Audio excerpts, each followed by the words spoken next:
On this episode of the Messengers podcast, we are doing a deep dive on logo design. Everything from how much you should spend on your logo, how often you should redesign your logo, all the way through how to pick a designer to work on your logo, what kind of file formats you need to ask for, and everything in between. So stay tuned.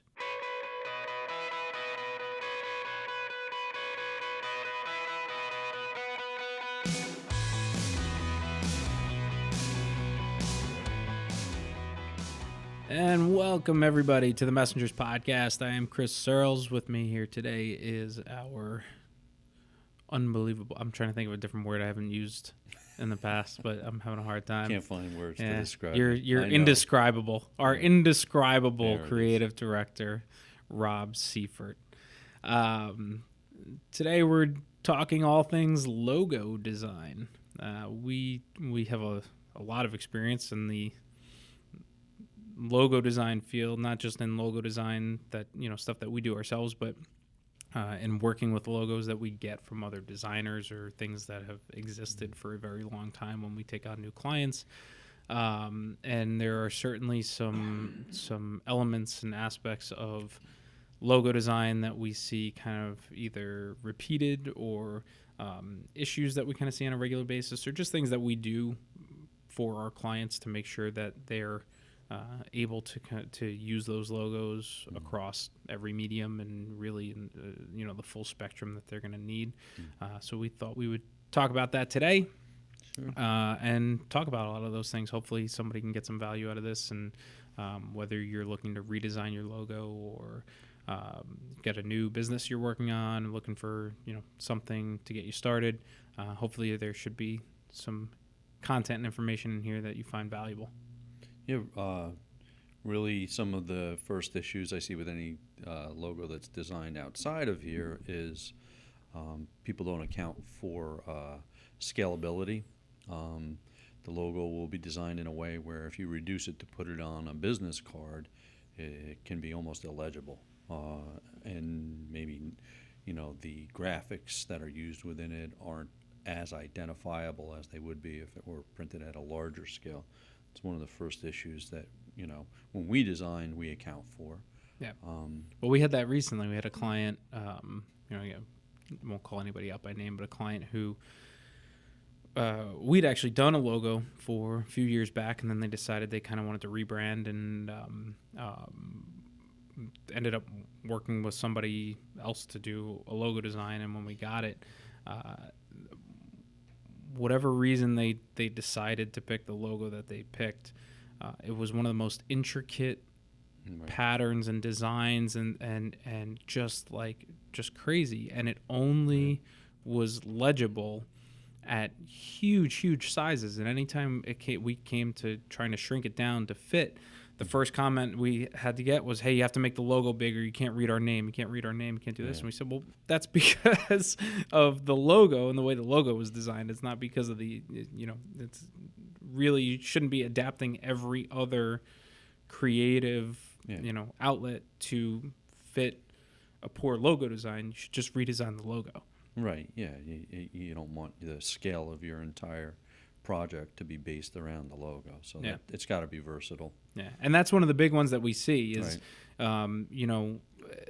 people look at these really intricate kind of, they're beautifully done when you look at them sometimes, but as far as functionality from a logo standpoint, they don't work at all. They're just kind of, it's less of an issue these days, and I know you probably talk about, different applications and printing processes and things like that. But, it used to be a much bigger issue when you were always worried about how it would look in newsprint. Something that's going to get a lot blurrier and fuzzier and, especially if it's only in one color, black, and that's it, where you don't get any of that intricate detail that's actually going to show through anyway. And you need something that's going to look good across all of those needs. Yeah, there's a lot more now to consider with that. Well, and these days, you talked about like a shrinking for a business card, but even more so would be like a profile picture on a social media outlet. Yeah, icon size. Yeah. Yeah. Yeah, that issue along with color. I find that a lot of people are designing logos now, and they come to me with, excuse me, with gradients in them, color gradients, which might look great on screen, but when you go to print those, you can get into things that are problematic. Signage, is a lot more difficult to do gradients with. Embroidery on hats Mm-hmm. and things. So those are things you have to consider too. Yeah. Those type of applications outside of the print and digital uses are if you're gonna print hats and T-shirts and make a big sign, the logo has to be designed for that also. Yeah, and I think that's one of the biggest issues we see with logos that are brought in here is that there's no accounting for, you have a lot of graphic designers these days who, can be very talented in the art work portion of it. You can Right. that can create something that looks really, really great, but from a functional standpoint is horrific from for a logo design, and for exactly those reasons. I mean, think about, you know who doesn't want at some point to put their logo on a piece of clothing, Right. on a T-shirt, or embroidered on, for sales reps to go out and wear, or things like that. And like you said, a gradient, to try to embroider a color gradient, it's Yeah. just not going to happen. Yeah, it gets into some expense even if you're gonna attempt it, but Yeah. sometimes they're not even able to achieve it even close to what it should look like. Yeah. Well, and that's the other thing that we have a kind of an old article on our blog that we've done a while back, but one of the things that we said in terms of color was to be color aware, but not necessarily color critical, because you got to understand that your logo. We have some people who are so ultra specific in the colors that they want. It's got to be PMS whatever, and this 2-color version of it. It has to be this, and they have to match exactly, and they have to be that. But then it runs in an ad that you run in a magazine, where you have no control over the fact that, look, it's going to run as a 4-color process. It's going to be what it's going to be.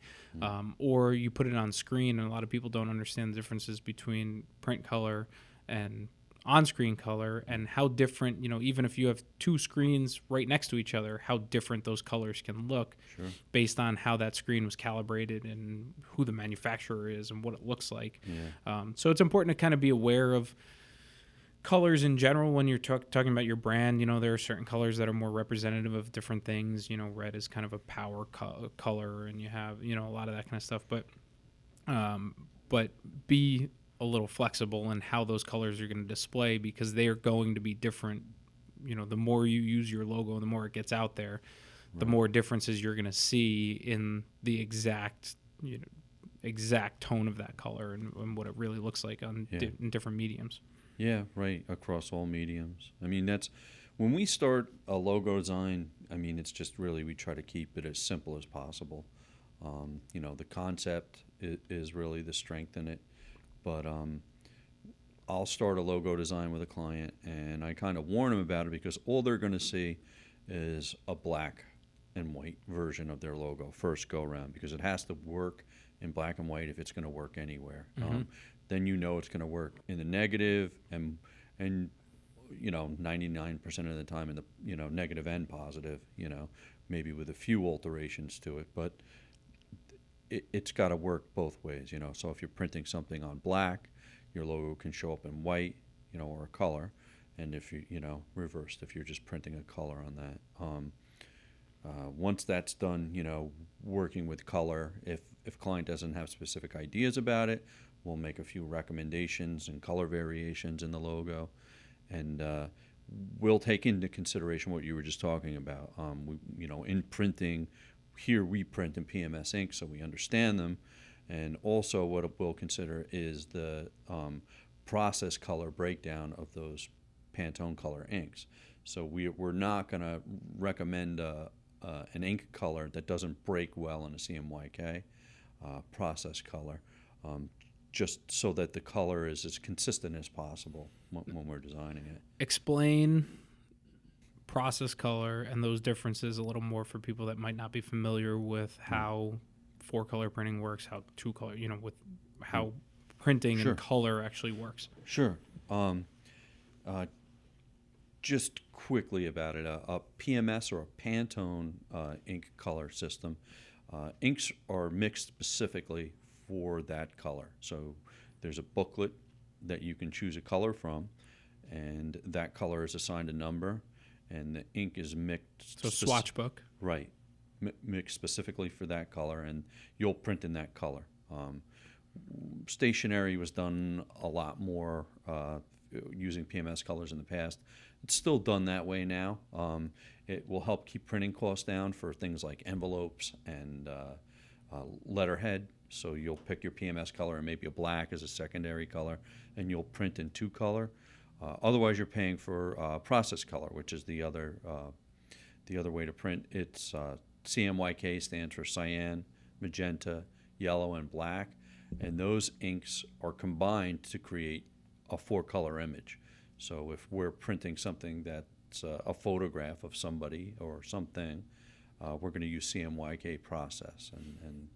And I guess important to touch on with that is one of the other things that we see from amateur graphic designers, Right. is that they design in RGB.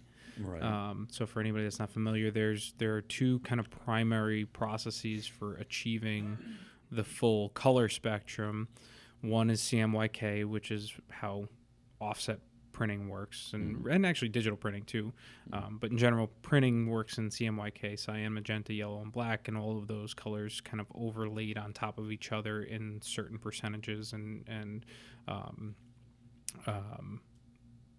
densities in order to achieve the color that you're trying to achieve. So, some level of cyan and yellow to get greens, and so that's how the printing process works. Most digital graphics are designed, at least by default, if you open up, Photoshop and things like that, in RGB mode, which is red, green, and black. So you look Red, confused. green, blue. Red, green, and blue. Sorry, Right. red, green, and blue. As soon as I said black, I was like, wait a minute, that's not right. Sorry, red, green, and blue. And it's those 3 colors then that are used to achieve the different ranges of colors in the spectrum. The difference is, on a press, we have cyan, magenta, yellow, and black as inks loaded in the press. So if you design something that only uses red, green, and blue, we can't print that. It's got to be converted to a CMYK image, and at that point now you're kind of changing the color. It's gonna look different. It's gonna be different than whatever it was that you kind of designed originally, because you're using 4 different colors to actually achieve that color range. Right. And I think what you talked about as far as kind of picking PMS colors then that break well into CMYK is important, and it's something that I don't think a lot of people necessarily would even think to ask if somebody said, okay, well, we designed you a 2-color logo, it's PMS 287 and black or whatever, that the first question should be, okay, when that prints in process, what's it going to look like? How's that break down? Right, and we try to do it that way so it's as close as possible. Yeah. Now, there's actually a new Pantone swatch book that was released recently that gives you, lets you know specifically which PMS colors break best to process. So those are the ones we lean towards. And I think you, just kind of before we even go on, you also touched on another really critical aspect, which is the way that we approach logo design, where the first version of that logo is always simply just black. It's black on white. And the reason for that is, we see it again where you'll get a logo that's designed with 2 colors that overlay on top of one another and things like that. And if you get to a point where, let's say, for example, your logo has to print in newsprint and it's just black, you can't see 2 colors overlaying on top of one another. It just doesn't work that way. So if you have somebody that's working on your logo That should be one of the things that you always make sure that you ask for, and that you can see is, show me this in just black. Let me see how it's going to look. And it's possible sometimes to do a version of it that's different from the version that you're going to use, primarily, that's still kind of, maybe it's outlined in white where those overlays are and things like that. And you can make it work, but you should make sure that all of those versions are included when you're actually paying somebody for that logo work, so that you have something that's going to work no matter where it's going to be used. Yeah. It's important, if you're starting with it, to work in that order from the black to the color version also, because sometimes it won't work going the other way. Right. Your logo will have to be pretty much redesigned in order for it to work. But that's something to consider from the beginning for sure. And then talk a little bit about file formats, because I know that's one of the things we get questions on all the time when we ask for vector art or things like that. So talk a little bit about what we do, why we do it, and what people should make sure they ask for when they're working with a logo designer. Right. Well, getting back to the first thing we talked about, scalability. When we design the logos, the program that we use is Adobe Illustrator to design logos. This is a vector-based program. That means it I don't know the Webster's definition of it, but it's scalable, really, without loss. So you can print a giant billboard with your logo, and it's not going to become bitmapped or jaggy or blurry, whereas a raster image would. So if someone creates your logo and it's in a raster format, like a JPEG they're sending you, something like that, if you try to scale that up beyond the actual size of the image that it's designed, it becomes blurry and bitmapped and not good at all. I believe, and this is without doing any research and looking up at it all, so if I'm wrong, I'm sure somebody will let me know, but the primary difference is the vector image is saved in a format that's based on math, right? On the way that certain things, elements of it and curves and points and all that kind of stuff, where they lie in relation to another one. So you can scale that up by just saying, okay, we scale it up by a factor of, X. Right. This distance between these 2 points needs to scale to this, and this to that, and whatever. Where when you go with a raster image, it's a gradient is broken down, for example, into pixels and pixel densities over a certain period of time. And when you try to say, okay, well, we need to take, it goes from 100% to 0% over 6 pixels, and maybe from this color to another color, to blow that up to span 10,000 pixels, the computer has to interpolate how to do that and try to figure out, well, how can I take it from this to that size? And it's going to automatically fill in a lot of those pixels just based on how it best feels like it can do that. And that's where you're going to start getting images that start to look blurrier or pixelated and things like that. Dependent on file resolution. Right. Yeah, no. It's so that's why we work with vector art, especially for logos, because it's digital to begin with, so you might as well create it in something that then can be scaled to whatever you need it to be scaled for, and print sharply and correctly. That I tend to use the term linear. I don't know if that's correct or not when I deal in vector art, but I tell people it's a linear type program, and it's I guess math is what it is. But then, with the file formats, we start with a vector file. We'll provide you with that once we go through several rounds of corrections, or no round. Sometimes we hit it right away, and we select the colors. Then we're going to give you, beyond the vector file, which is a .ai file. Some people use a .eps. It's really the same file type. It's just a different format that's provided. They're both done in Adobe Illustrator. Then I'll also provide a PDF file, which will contain vector artwork. I'll also convert any fonts used in the logo to outlines, which means you don't need to have the actual font to use the logo. It makes the font vector. So Right. that way it's an image instead It of makes a all the font. text an image instead of just Right. a Right, because a lot of the times we get logos from like you clients drew it in. that don't have fonts and outlines, and if you don't have the font and you can't identify it, which there's millions of fonts, it Yeah. becomes problematic. And that happens too, because you get somebody that said, "Well, I had somebody design this 10 years ago for me, and I have no idea where they are, or Right. how to get in touch with them anymore."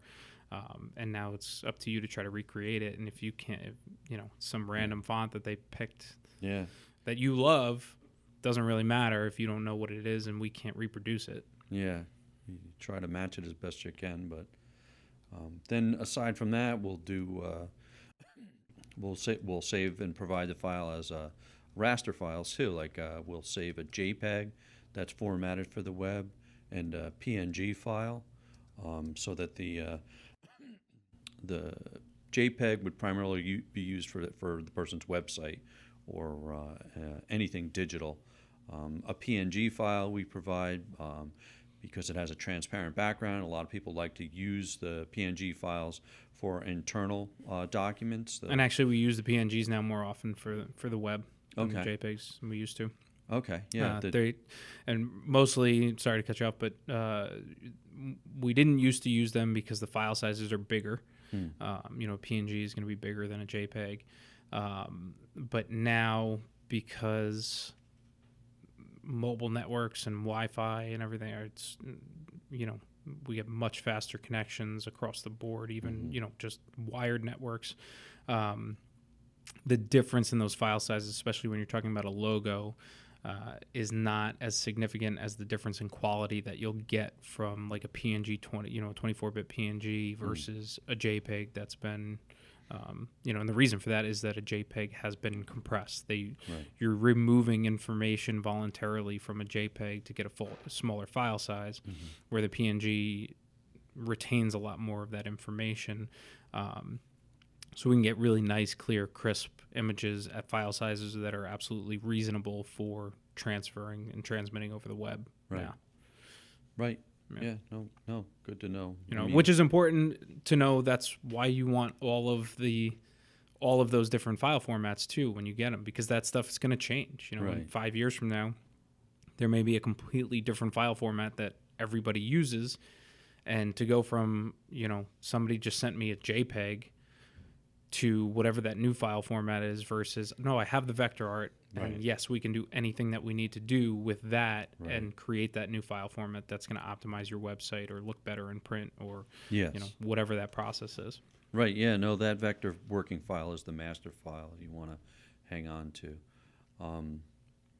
and really those are the four file formats that I'll provide when I provide a logo. But I'll also provide them in black, and then I'll provide them in 2-color if it's a PMS color they're using, black and a PMS if that's what it is, and in CMYK I'll provide a process which has that process color breakdown in there, and then for the the PNGs and the JPEGs that I provide, I put those in RGB format so that we can see across the board pretty closely what they're going to look like on all media.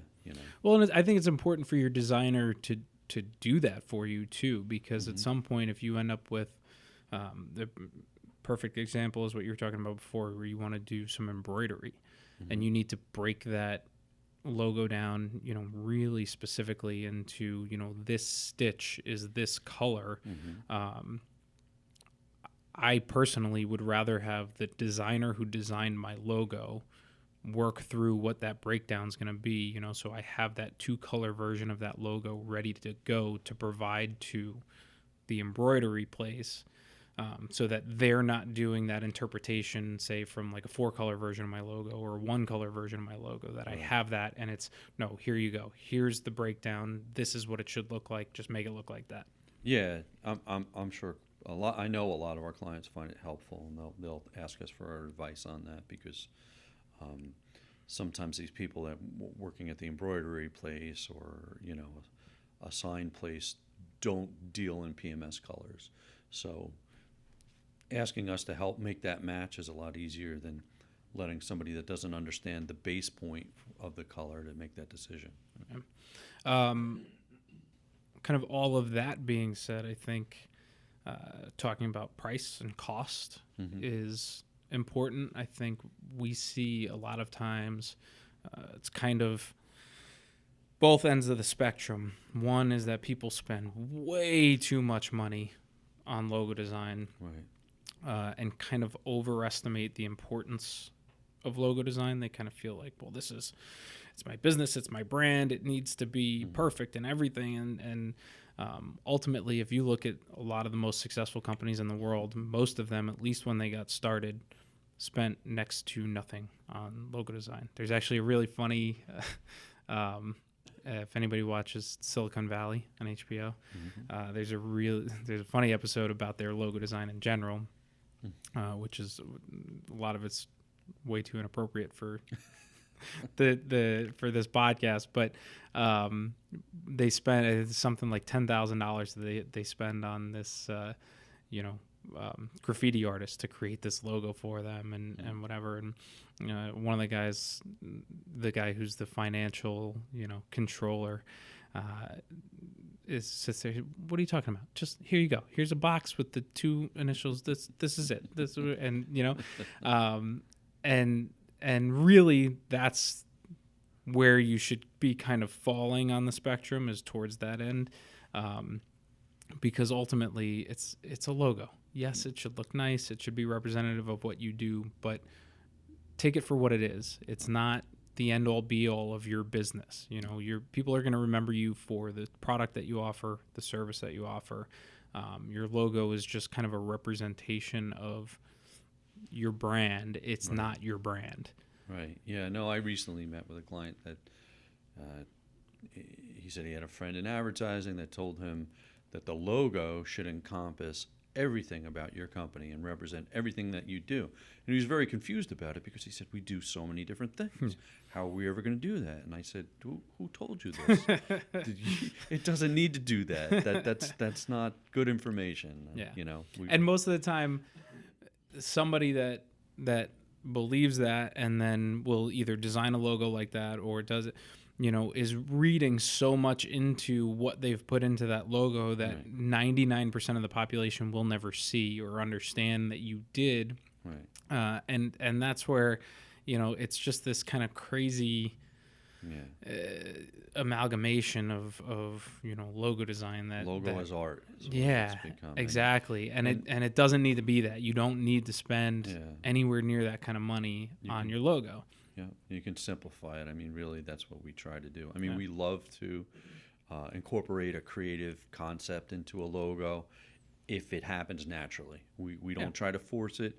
If we see something in there, a graphic that lends itself to, within the typography to represent what your company does. And we'll ask you a lot about your company so we understand what you do and how you do it so that we could and who your clients are, right? Who you're trying to appeal to, should we do something that's more traditional or more contemporary or, so there is a lot of that goes into it. It doesn't mean that there's no thought. And that's kind of, I guess, where it's worth talking about the other side is you shouldn't spend, a crazy amount of money on your logo, but you should spend some money. You shouldn't, to go find somebody for $30 or $50 that's going to try to throw something together for you. That's also where you get yourself into trouble. And a lot of times, again, it's not necessarily from the creative end. There are plenty of creative, artistically inclined people that can do it. It's from all the other stuff that we already talked about. Do they actually have any idea what the applications of that logo are going to be and the real nuts and bolts and specifics of how it needs to perform and in what mediums and all that kind of stuff that we've already kind of talked about. Right. Really, and you really shouldn't have your secretary design your logo. And that's what happens a lot of the time is we'll get something like that and then the client's coming to us for a high-end printing piece and they're starting with a logo that looks like their secretary designed it. Or administrative assistant. Is what I mean. And I always kind of tell people, spend enough to get something that's going to work, that you don't have to then have somebody redo. But if you spend more than $500, you've probably spent a little too much. Yeah. And we've done stuff for a little more than that, and most of the time it's because client driven. Yeah, Edits and pickiness, or no, I need to see 20 different variations, or I need, we need how many different ones to go through and try to pick out the elements, these little elements from each one that we think work, and then bring them all together, all that kind of stuff. But for the most part, understand that your logo doesn't make your brand. The product and the service that you offer, that's what makes your brand. Your people make your brand. Your logo is simply a graphic representation of the name of your business and what you do. It's not really shouldn't be anything beyond that. And from that standpoint, don't dedicate that much of your brain power and your day and your week or your month or however long it's taking to do to be that hypercritical of it either. Get something that works, something that's representative of what you do, the people that you serve, and then move on. Right. And then that's the other kind of lends itself to the last point I wanted to make was understand that your logo is not set in stone. The biggest brands in the world redesign their logos about every 8 to 10 years on average. Most recognizable brands in the world constantly, every 8 to 10 years, update their logo to be current, to be on trend, to be representative of where their business has come over the last decade. So to assume that you're going to design this logo that's going to be exactly the same for the life of your business is just wrong. You should be updating it on a regular basis. You should be making changes. You should be keeping it current. And that's one of the things we see that a lot too, where we have, well, no, this has been our logo for 50 years. It's how people know us. It can't change. And the idea is, well, but it looks old. You're everything that you're doing right now that we're basing off of that logo looks old, and you're trying to reach a younger demographic because your client base is aged, and you're telling us that we need to keep your company looking old. It doesn't have to look old. We can take what was done, make sure that it's recognizable, but make it current and modern. Yeah. Stressing that to the client is the difficult part sometimes. They hold on to it too tightly to their hearts. It's nostalgia, right, at some point. And that's, But their businesses change and grow, and that, you're right, the logo should change with it to represent who they are today. Yeah. And and that's an important thing to make sure you're going out of your way to do. If you're looking at your logo right now and saying, well, yeah, we've kept it that way because that's what it was and that's how people know us, look at it with a critical eye, send it to a designer and say, hey, look, we don't want to change who we are. People know us for what we are, but how would you update this and make it more contemporary, make it a little more modern, and really appeal to the demographic that we're trying to reach now. Hey, what's up, YouTube? Thanks for watching. If you like what you saw, don't forget to like, share, and subscribe. Click the links for more from the Messengers, and visit us at messengers.blog for links to our social and more exclusive content from the Messengers. Thanks.